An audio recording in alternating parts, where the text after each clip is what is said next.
This is Florence Jones. Florence, can you tell us how long you've been a member here at Cedar Grove? I joined in 1965. My husband, Butch, his real name is Darrell. Butch and I joined at well, he told me that he joined when he was 8 years old. But we started coming here in 1965. But how old were you when you came to Cedar Grove? I was 19. We got married in May of 1965. Was that when Rodney Tittle? I don't remember Rodney Tittle, but I know that he did come, but I don't remember him being here when I first came. I remember coming as a high schooler. There was a great revival among the teenagers at the school. And we graduated in '66, so I was thinking that was '65 when that occurred. Yeah. There were a lot of young people who turned their lives over. And it could be. I wasn't really involved in anything except church. I didn't attend Sunday school. Yeah. Or anything like that, so it could have been. Yeah. And did you have relatives who were already members? Well, of course, Butch's. Well, my mother, I don't know what year she joined, and my sister, Mary Davis, was members, and of course, Butch's grandparents were here. But I attended a Cedar Grove Baptist Church, and until I joined here.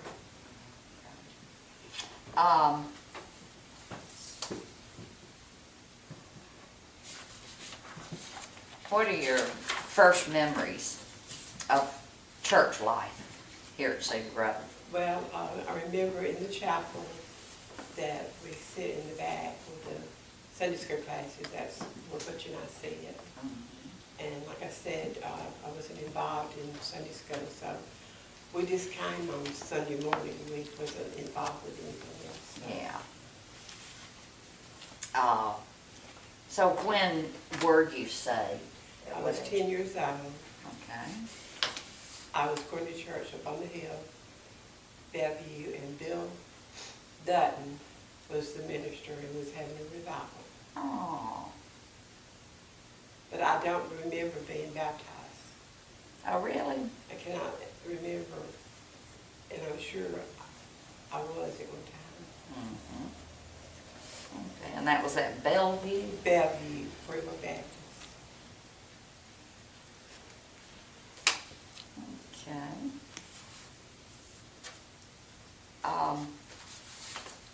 Have you ever held any positions at the church? Let me go on to say, when Butch went in service, I got out of coming, and so Irene Gower was a Sunday school teacher, and she encouraged me to come back. So I was in her class, but then I did do a children's divisions report. Okay. And the GA, I was a GA leader with Brenda Russell. Oh.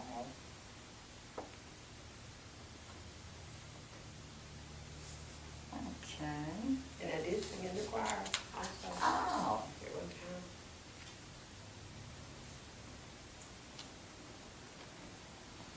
time. Louise said she did too, but she said I didn't sing. I was just filling the seat to make it look like we had a big choir.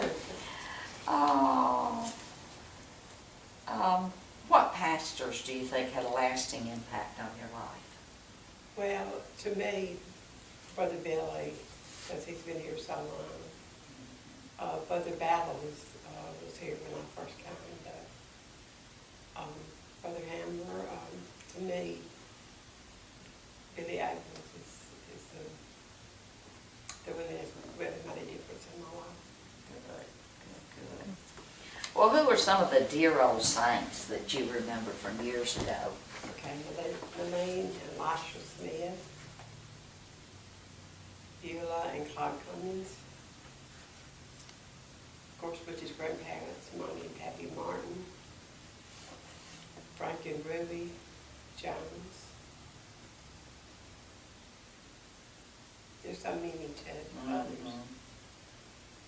Can you tell me of any particular spiritual guidance that any of those gave you? Well, Irene is the one that stood out the most. You were in her Sunday school class. Right, and it's continued to be the same type of teaching with Sylvia. Oh, yes. It's wonderful that, and also you Oh. and Carolyn. Mhm. We're just a close Sunday school class. Right. That's what Pat was saying earlier. What have been the significant events in the life and history of the church that you can remember? Well, to me, it's always been a beacon to, the neighborhood, the community, but not anything really significant. And what about when it got so crowded in here, we had to build a bigger sanctuary? Right. And I think that was back in the early 70s when Brother Ballas was Mhm. here. Was everybody all excited about it? I really can't remember. Yeah. I was working, had children. Yeah. But I really can't. Mhm. Sue Maxey said that she has pictures that she took during the different stages, Oh. because she was a secretary and so, Uh-huh. so Mhm.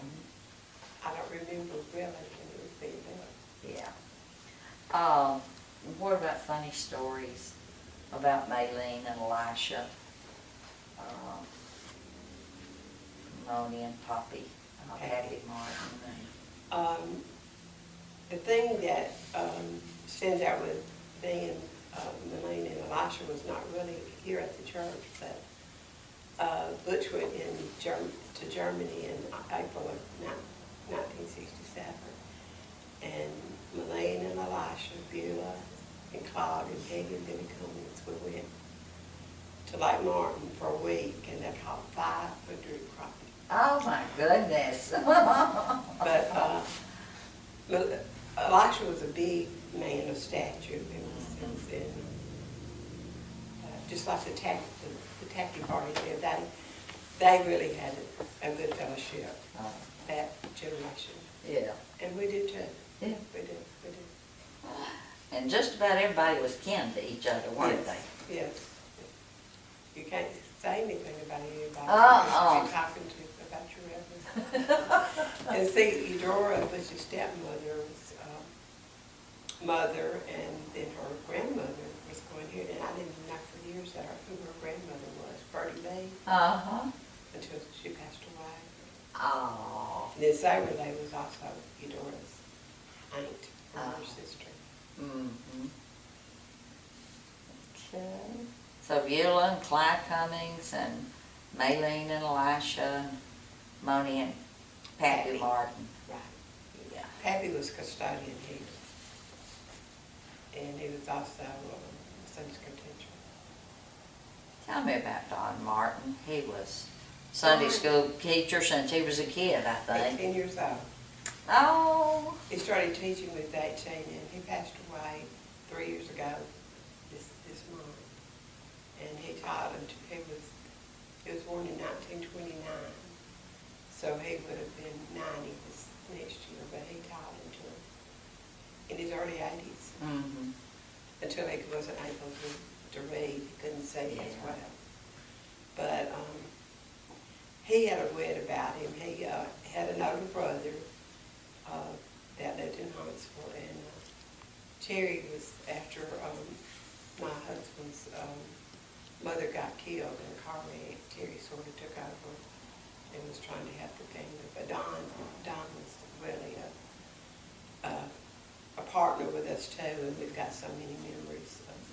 And Ruth and Don got married the year before we did. Both of them had been married before and had children by the first marriages, but yeah, they were married in 1964. So, but He was a fine man. I remember Don. he was, And he taught 61 years, I think somebody said. right, he did. Mm. And I'm I'm sure Okay. that was hard at 18 years Yeah. of age to take on like that. Mm-hmm. And he would never be a deacon because he did have a Previous marriage. He had a dry wit. I He remember did. him having a dry wit. He really did.